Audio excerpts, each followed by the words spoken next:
Hello, my name is Aylin Newby, student number 1079876. This recording is for Assessment 2, subject Edh2253, Biophysical Foundations in Sport and Physical Activity. The subject today I will be presenting is Supporting Adolescents in Motor Learning and Skill Acquisition.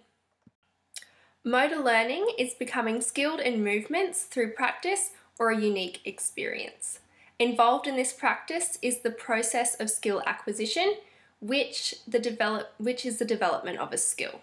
These skills relate to basically any type of movement, so from walking to writing or something as specific as technique in a sport. And a good example of this would be an individual moving from an uncontrolled ball pass to an efficient ball pass which has controlled speed and direction. Knowledge and understanding of motor learning and skill acquisition is essential for primary and secondary health and physical education teachers when teaching adolescents, as they are undergoing many physical and cognitive changes due to puberty. Development in adolescence impacts on physical attributes and characteristics of both males and females during this time. Males and females have varying rates of development, and this is just one of the considerations to understand when planning a health and physical education lesson or individual training program. There's such a wide range of pubescent males and females. So the average male range is 12 to 16 years, and for females that is 10 to 14 years. 3 factors must be considered in preparation for these children, including and not limited to body composition, muscle mass, and psychological development. During adolescence, the skeleton is not complete as some bones are still fusing. Bone cells change from osteoblasts to osteocytes, meaning adolescent bones are still developing in strength, length, consequently producing varying levels of strength control, dexterity, and coordination of movements among students. Additionally, this will increase the height, the weight of those students, which is another major aspect to take into consideration. Because lever lengths are getting longer and coordination will differ. Weight is also increasingly changing, and this is due to muscle mass or a development in adipose tissue and directly relates to the intensity and duration of a motor development and development of a skill. But the adolescents in this phase, especially boys, need to be equipped with the support of developing muscles, growing muscles due to individual testosterone levels.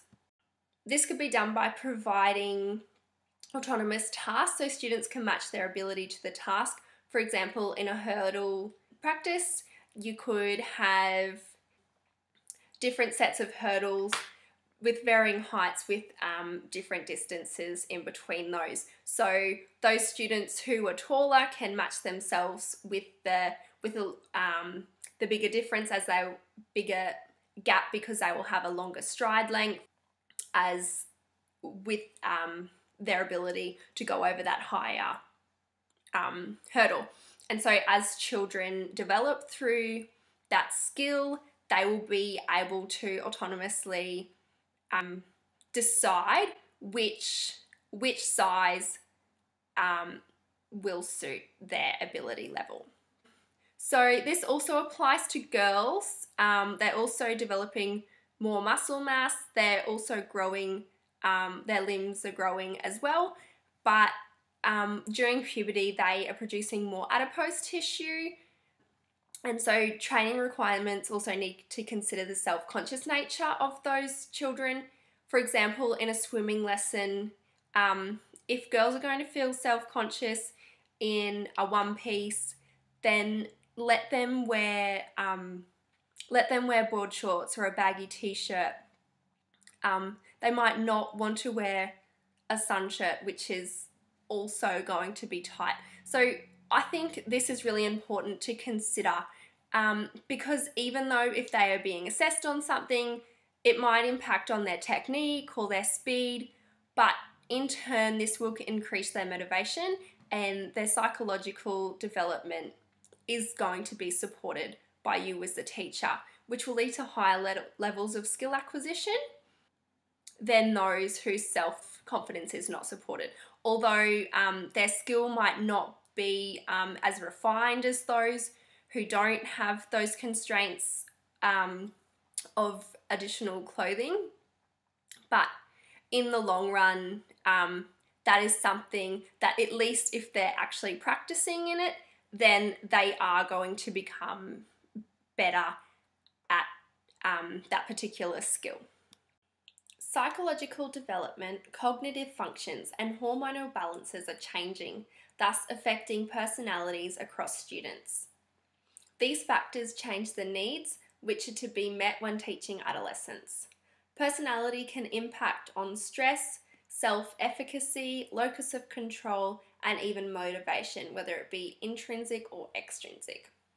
During motor learning, failure will impact on motivation. However, by measuring the process in order to track improvement, lack of motivation will decrease among those adolescents. Students can measure success by observing and recording results, whether it be lap times in swimming or distance in javelin, and improve results through SMART goals. These to be specific, measurable, attainable, relevant, and timely. This facilitates autonomy and relatedness between other peers and the teacher. Goals should be reinforced using Fitz and Posner's 3 stages of skill acquisition. During stage 1, in the cognitive stage, where students are trying to grasp the concept of basic movement patterns, feedback is really, really important.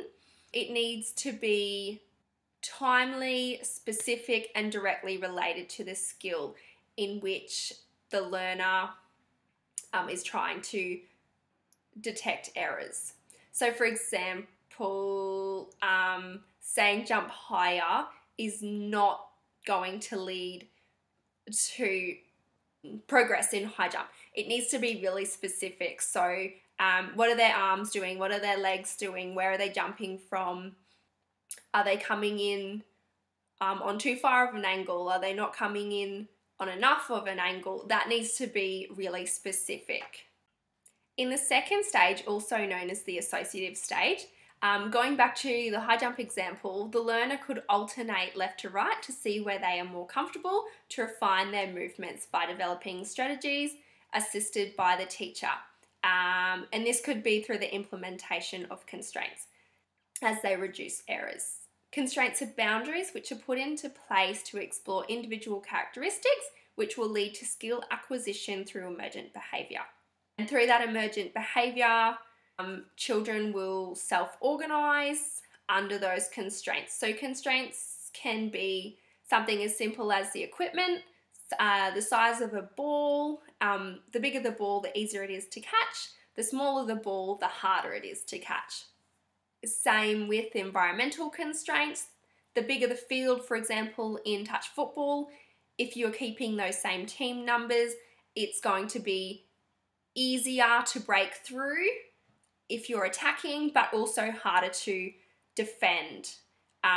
Whereas if the team numbers, again, kept the same, the field size is reduced, it's going to be harder to break through if you're attacking to get to that try line, but then it's the opposite. It's going to be easier to defend because all of those team members are closer together.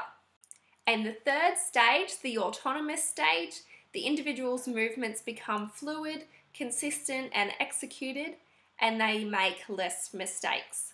So through motor learning, their gross and fine motor control becomes more refined.